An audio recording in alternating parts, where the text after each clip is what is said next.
Bismillahirrahmanirrahim. Assalamualaikum warahmatullahi wabarakatuh.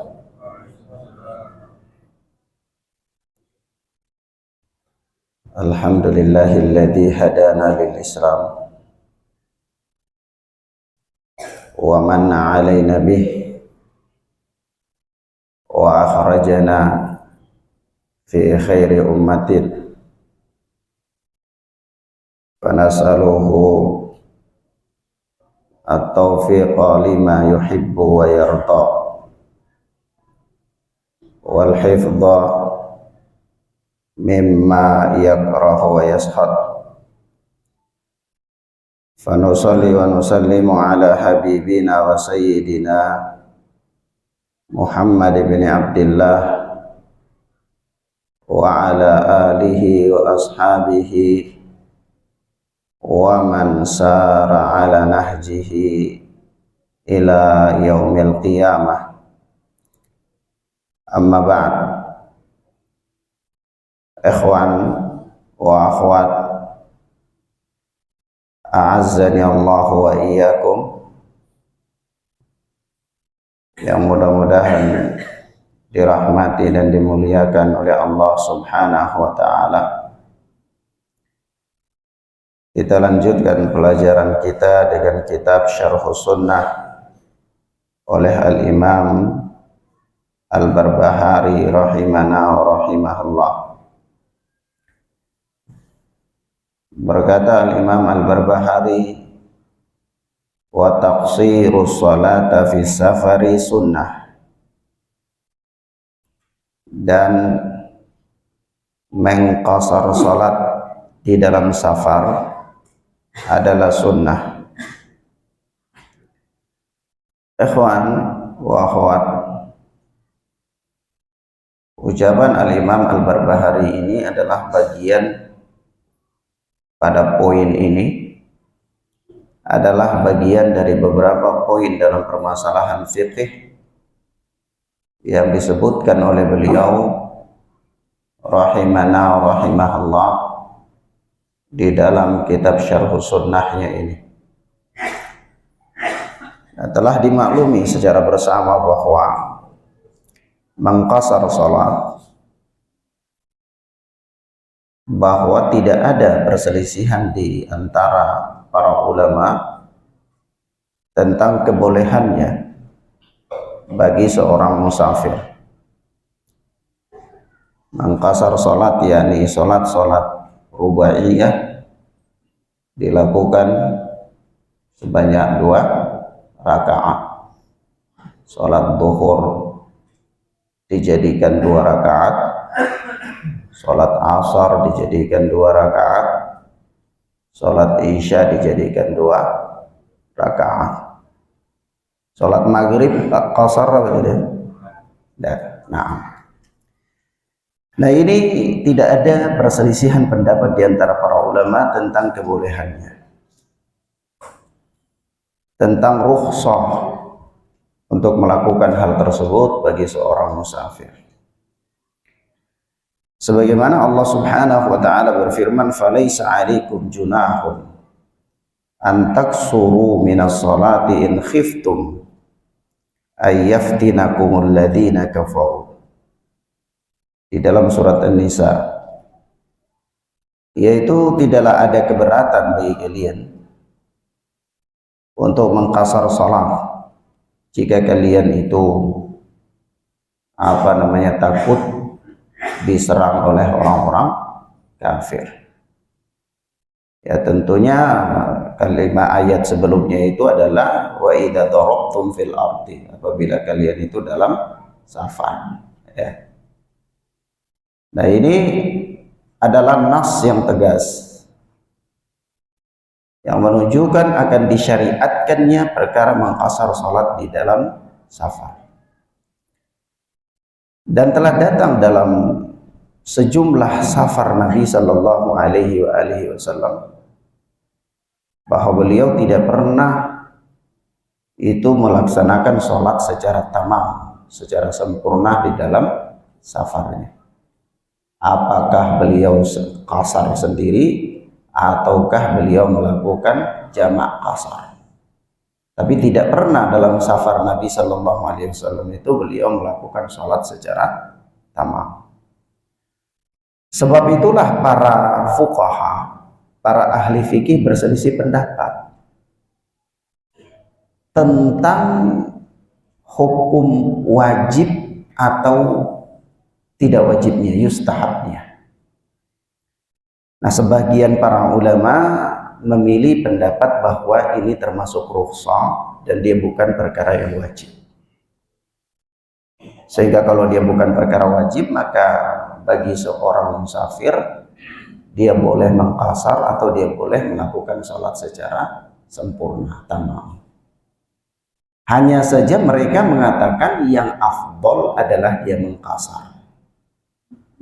Bagi mereka yang mengatakan qasar dalam sholat dalam safar itu perkara yang disyariatkan, mereka mengatakan meski demikian kalau dia mengqasar itu lebih afdal. Namun di sana ada sebagian para ulama yang lain seperti disebutkan oleh Al-Alama Albani rahmatullah alaih dan para imam yang lainnya bahwa qasar itu hukumnya adalah wajib. Qasar itu hukumnya wajib bagi musafir. Sehingga bagi musafir apabila dia tidak mengqasar, dia berdosa apa tidak? Berdosa. Karena dia meninggalkan salah satu kewajiban bagi seorang musafir. Hanya saja kalau dia sholat tamam, lengkap, sah apa tidak sholatnya? Sah. Kalau dia sholat secara tamam bagi seorang musafir, menurut pendapat yang kedua, itu sah sholatnya, tetapi dia berdosa karena dia meninggalkan kewajiban.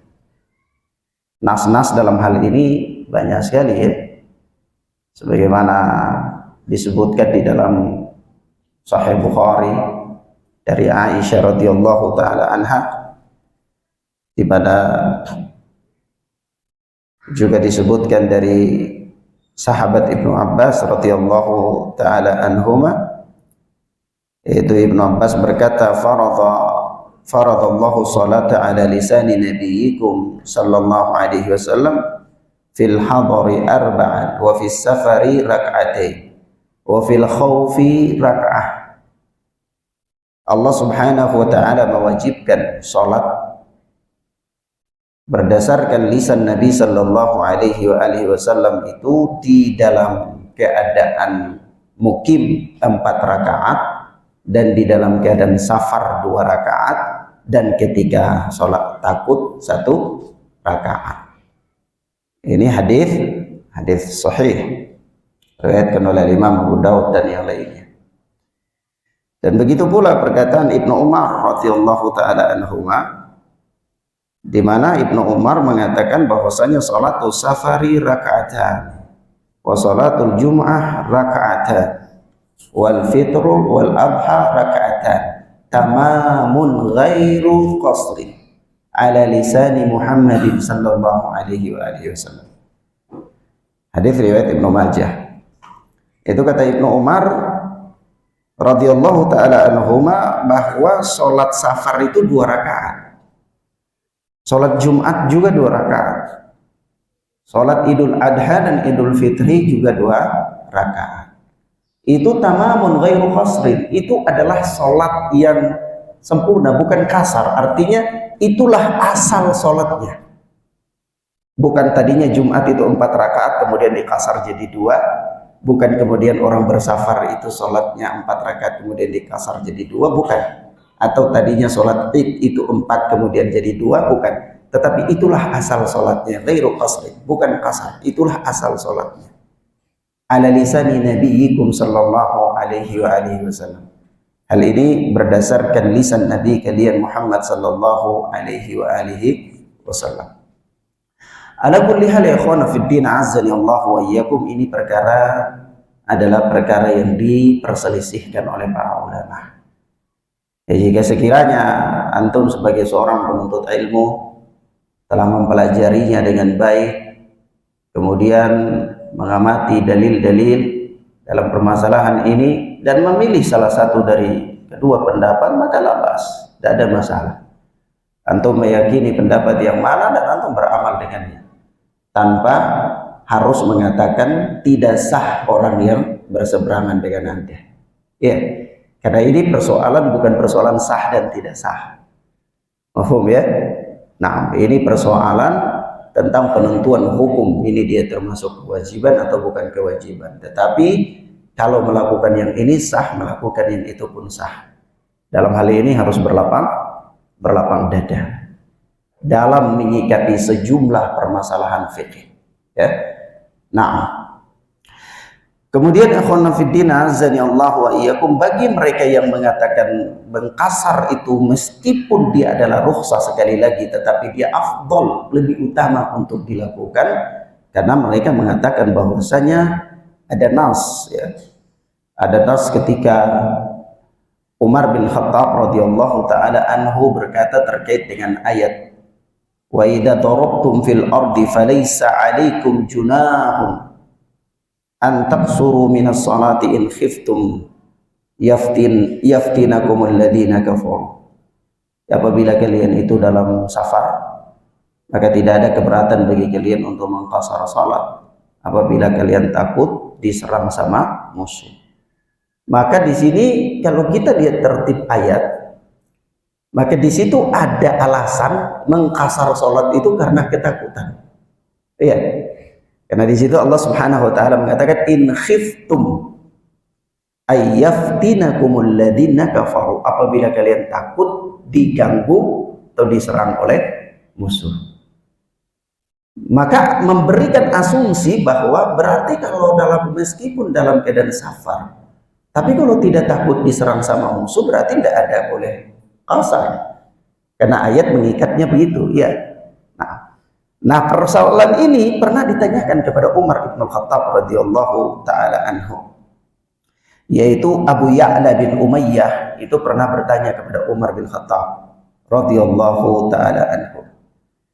Dia katakan faqad aminan nas. Allah Subhanahu wa taala berfirman demikian, yakni di dalam surat An-Nisa itu, ya, yang mengikat ayat dengan kekhawatiran, ketakutan, sementara manusia itu sekarang sudah aman, sudah dalam keadaan tidak lagi takut diserang oleh musuh.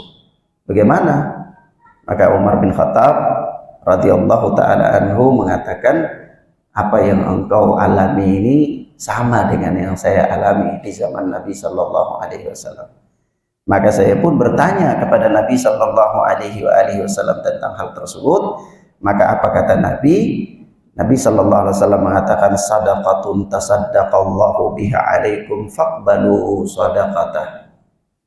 Itu adalah sedekah yang Allah berikan kepada kalian, maka terimalah sedekah Allah Subhanahu wa taala. Ya.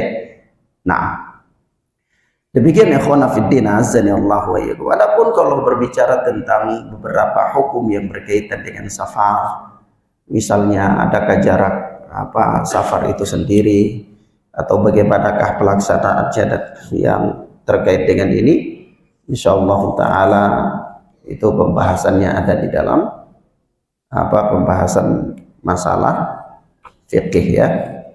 Naam.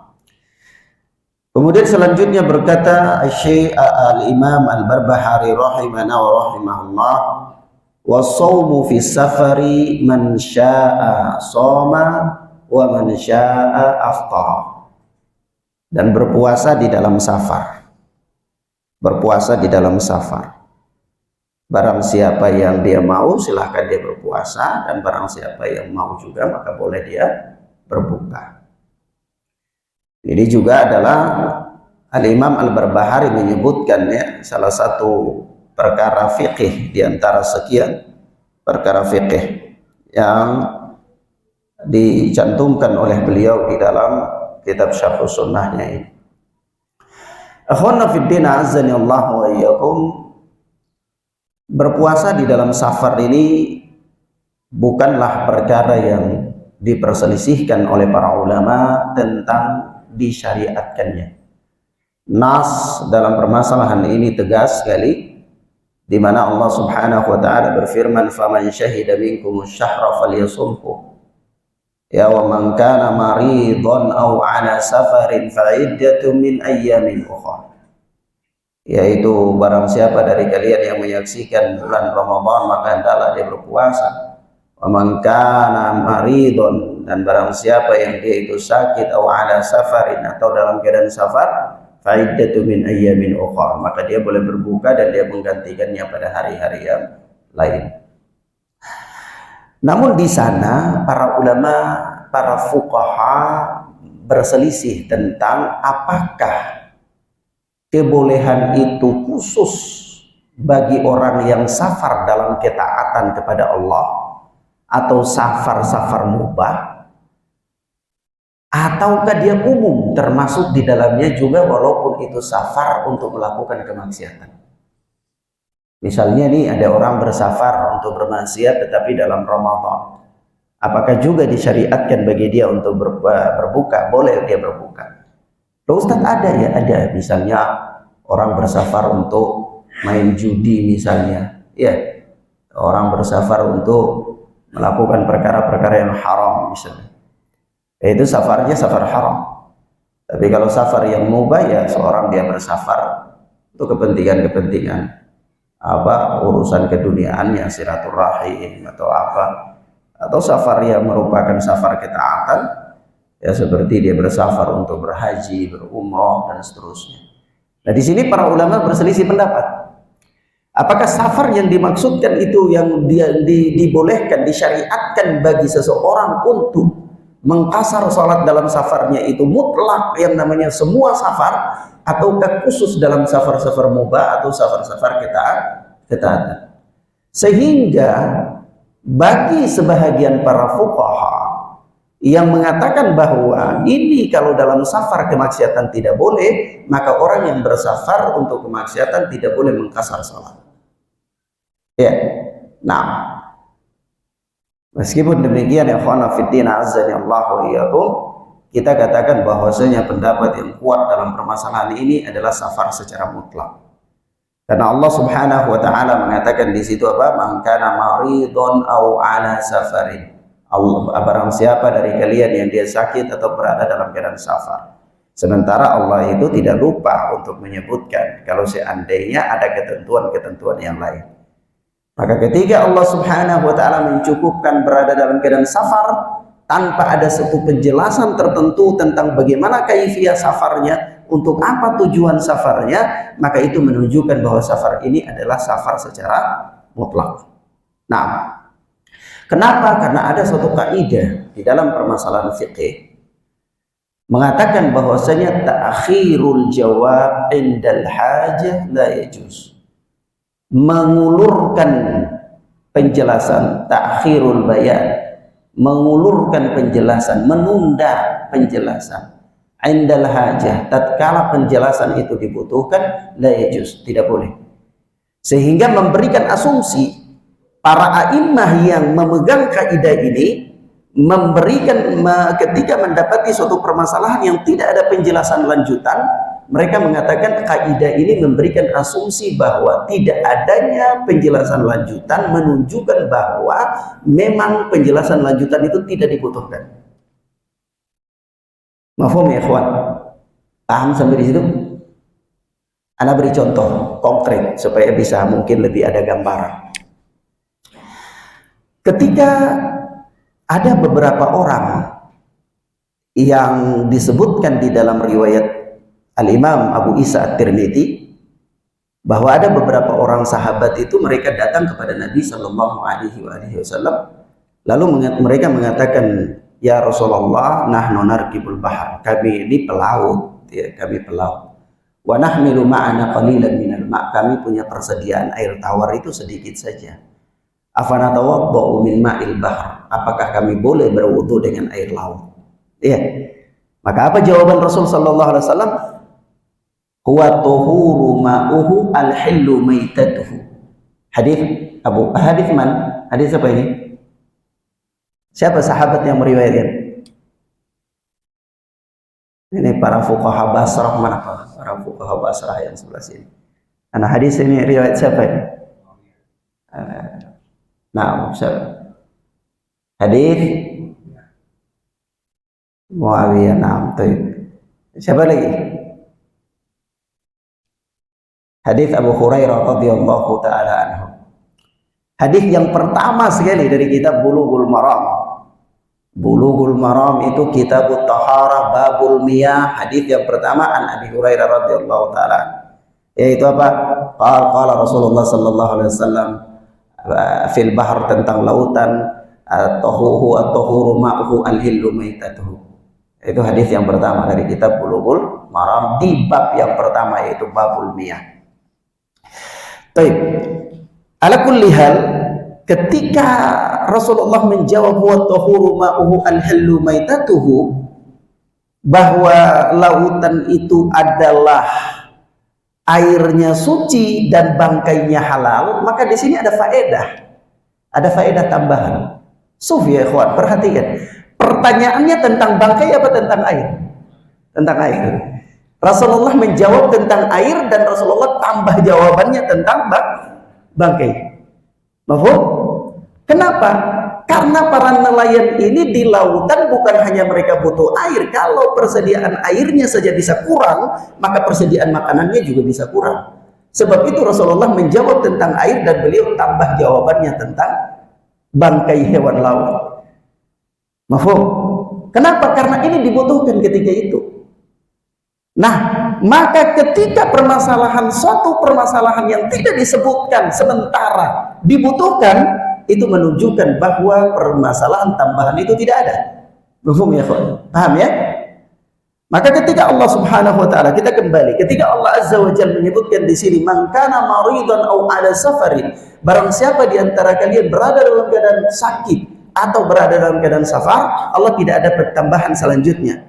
Maka ini menunjukkan safar ini mutlak yang namanya safar. Ya. Paham ya? Baik. Kemudian ikhwan fiddin azani Allah wa iyyakum, kalau begitu mana yang afdal? Mana yang lebih utama bagi musafir? Apakah dia berbuka ataukah dia berpuasa? Ini juga khilaf di antara khilaf para ulama. Ala kulli hal, bagi para ulama yang memilih bahwasanya berbuka itu lebih afdal, lebih utama, itu adalah pendapat yang paling kuat. Berdasarkan bahwasanya berbuka di dalam safar itu adalah merupakan rukhsah, sementara rukhsah itu sendiri apabila seseorang dia mengamalkannya, maka termasuk di antara perkara yang disukai. Perkara yang disukai seseorang mengamalkan rukhsah, sebagaimana seseorang disukai dia melakukan kewajiban. Nah, ala kulli hal, masing-masing orang itu dia lebih memahami kondisinya. Maksudnya bagaimana? Maksudnya begini, ada orang memang safar itu mudah bagi dia, tapi dia lebih memahami kondisinya. Lebih memahami kondisinya itu maksudnya orang ini dalam hari-harinya dipenuhi dengan kesibukan dan dipenuhi dengan safar. Seandainya dia berbuka pun, maka di hari-hari yang lain dia mau menggantinya itu berat sekali bagi dia, karena dia berada dalam kesibukan-kesibukan yang banyak, dan dia juga mungkin hari-harinya dipenuhi dengan safar-safar juga, sehingga sulit bagi dia untuk apa? Menggantikannya. Maka dalam kondisi seperti ini, meskipun safar itu berbuka dalam safar itu afdal, tetapi orang ini lebih baik bagi dia untuk berpuasa karena kondisi dia. Dan ini bukan aib, sebagaimana disebutkan di dalam hadis bahwasanya ketika para sahabat ridwanullahi alaihim ajma'in, di antara para sahabat itu mereka bersafar dengan Nabi sallallahu alaihi wasallam, kata Abu Sa'id Al-Khudri, kunna nabzu ma'a Rasulillah sallallahu alaihi wasallam fi Ramadan. Kami dulunya pernah keluar bersafar untuk berperang bersama Nabi sallallahu alaihi wasallam fi Ramadan, di dalam bulan Ramadan. Faminna as-sha'im wa minna al-muftir, maka di antara kami ada yang berpuasa dan di antara kami juga ada yang berbuka. Fala yajidu sha'imu 'alal muftir walal muftir 'alas sha'im, maka orang yang berpuasa itu tidak mencelah orang yang berbuka, dan orang yang berbuka tidak mencelah orang yang berpuasa.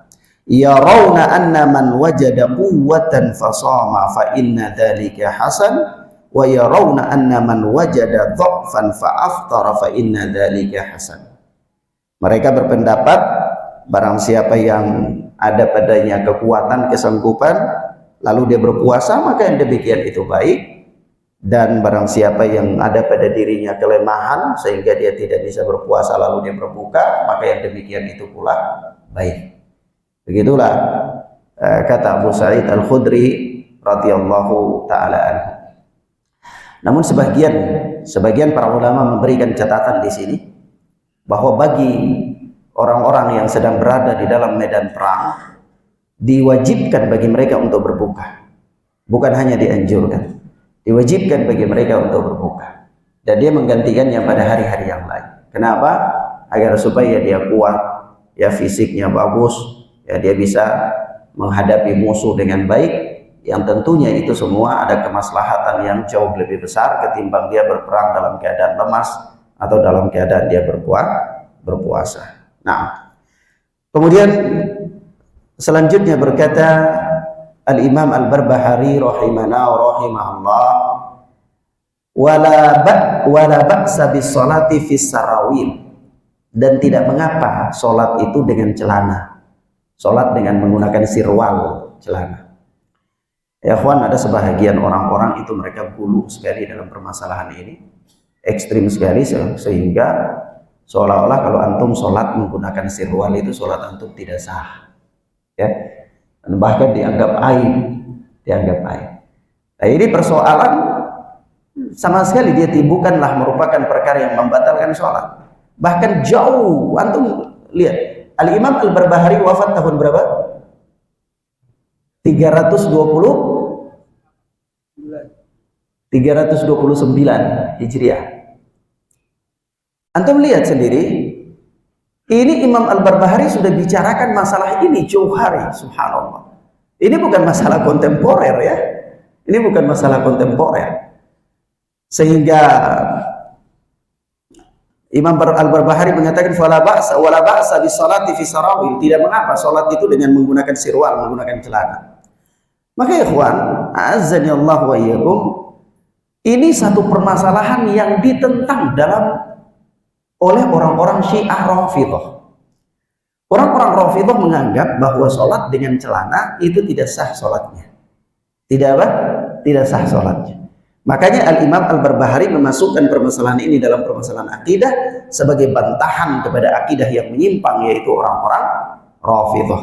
Nah, di sana memang ada nas, ada satu dalil yang menyatakan bahwa sholat dengan celana itu tidak sah. Sholat menggunakan sirwal saja itu tidak sah. Tetapi hadis ini adalah hadis yang dhaif, disebutkan oleh Al-Imam Al-Albani di dalam silsilah ad-dhaifah, dan juga disebutkan di dalam Al-Ilal Al-Mutanahiyah oleh Ibnul Jauzi. Hadisnya adalah hadis yang dhaif. Ikhwana fid din, azzani Allah wa iyyakum, sholat dengan sirwal itu bukan persoalan sah dan tidaknya, tetapi dia masuk di dalam persoalan mana yang lebih afdol. Sehingga kalau dikatakan sholat dengan sirwal saja sah, ya sah. Tapi kalau dikatakan mana yang lebih afdol, maka para fuqaha mengatakan kepada kita semakin tertutup aurat seseorang maka itu semakin afdol. Jadi kalau dia sholat dengan sarung itu lebih afdol, lebih tertutup. Dia sholat dengan jubah, baju panjang lebih tertutup, itu lebih afdol. Tapi seandainya ada orang yang dia sholat dengan sirwal, sah apa tidak sholatnya? Sah saja. Itu bukan aib. Mafhum ya ikhwan? Nah, sehingga dalam permasalahan ini jangan kita ekstrim. Seolah-olah seorang salafi itu harus pakai jubah. Jubah itu bukan seragam salafiyun, ya. Nah, jubah itu bukan seragam salafiyun. Bahkan jubah itu pakaian adat. Pakaian adat mana? Ada pakaian adat Maroko, ada pakaian adat Sudan, ada pakaian adat Saudi. Maka dapatlah jubah-jubah Maroko, jubah Saudi, jubah, ya. Nah, itu bukan pakaian seragam salafiyun, bukan. Nah, bahkan para sahabat ridwanullahi alaihim ajma'in itu ketika mereka menaklukkan Andalusia, lalu berbondong-bondong para sahabat berpindah ke Andalusia, itu ada di antara mereka yang mengganti pakaian-pakaian mereka dengan pakaian-pakaian Andalus. Ya, ada yang menggunakan jas kayak semacam jas begitu. Ada yang kemudian menggunakan pakaian yang memang tidak sama dengan pakaian di bangsa Arab ketika itu. Jadi urusan pakaian itu adalah urusan yang tidak mempunyai aturan yang baku bahwa harusnya bentuk begini, tidak. Patokan di dalam pakaian itu adalah lebih menutup aurat. Mana yang lebih menutup aurat? Sehingga ada mesti jubah, tidak mesti ini dan itu. Bahkan dikenal di dalam, kalau antum baca Syama'ilul Muhammadiyah, ditulis oleh Al-Imam At-Tirmidzi dan disyarah oleh, ada kitab syarahnya disyarah oleh Syekh Abdul Razak. Itu Syama'il Muhammadiyah itu bahkan pakaian Rasulullah SAW itu terdiri dari 3 potong pakaian Rasulullah, yang di atas namanya, kalau kita orang Indonesia katakan gamis, ini komis ya, semacam kemeja panjang, kemudian di bawahnya itu izar, sarung, kemudian di atasnya itu rida. Tahu rida? Rida itu selendang besar yang panjang itu yang biasanya tutup ya. Nah, ini 3 potong ya. Nah, mafhum ya ikhwan. Jadi sekali lagi kita berikan ketegasan di sini bahwa jubah itu bukan seragam salafiyun, bukan ya. Tetapi jubah itu hanya pakaian yang dia lebih praktis, lebih menutup aurat, yang lebih berwibawa, yang lebih bagus ya. Nah, begitu juga kalau antum merasa lebih nyaman, lebih bagus, lebih menutup aurat menggunakan sarung, ya itu lebih bagus juga. Mana yang lebih menutup aurat, mana yang lebih sopan. Ketika Anda sujud, ketika Anda ruku, aurat Anda tidak semakin terbuka, maka itu semakin bagus. Nah, demikian akhwana fiddin azani Allah wa iyyakum. Ini beberapa hal yang kita bisa sampaikan berkaitan dengan kajian kita, yaitu Syarh Sunnah Al-Barbahari pada pagi hari ini, di pagi hari yang ke 28 Ramadan 1445 Hijriah. Insyaallah taala kita lanjutkan pada pertemuan berikutnya. Wallahu taala a'lam bishawab. Barangkali ada pertanyaan, 1 atau 2 pertanyaan cukup.